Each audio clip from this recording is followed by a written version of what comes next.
We're now in the final part of writing as a group, the editing and submission. There are really two different kinds of editing. The first type is editing for content.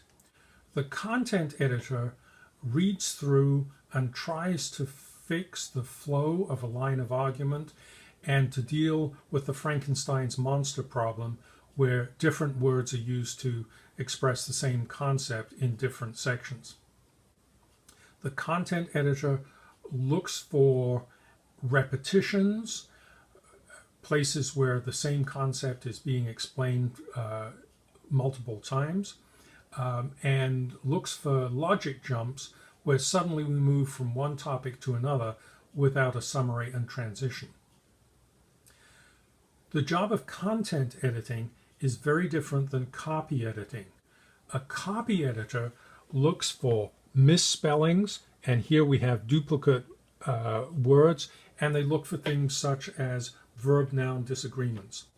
You've probably found this yourself. When you're reading for content, you can overlook misspellings, you can skip through sentences that, as it turns out, don't have a verb in them. So the copy editor's job is very important. Now, you should set these two roles separately and make it clear that the copy editor can't go back and change the whole content of the paper at that point. The last part is who is going to upload the brief and submit it. We want to have somebody check the paper requirements, so look at the instructions that you've been given and make sure you've followed them. In particular, look at the format and make sure that you're all clear about the due date. It does happen that people work very hard and sometimes just get confused about when something's due. A lot of times students will submit things at 11:59 p.m. when something's due at midnight. And I think they're trying to impress the instructor that they were working right up until the last minute. Well, you can guess what happens. Some people try to do that and they miss the deadline. And they end up with something that gets points off just because they're late. There's nothing wrong with submitting early. If you're finished and you reviewed your paper, everybody's happy with it, submit it early.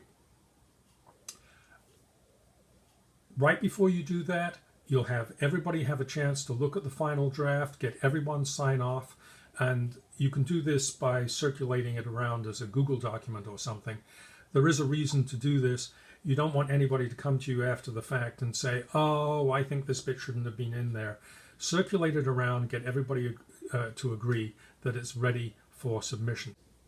Okay, so that's all of the steps of how to do a group written report.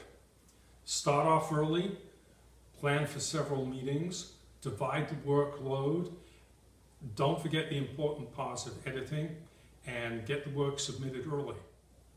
Now, you may think that this is just something that will help you get through school, and I hope it'll be useful for that.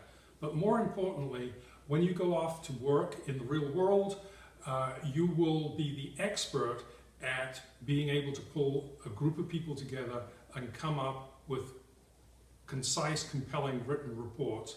And people will enjoy working with you, and they will be impressed by your skills at managing what is, after all, a very complex task. I hope you found this helpful.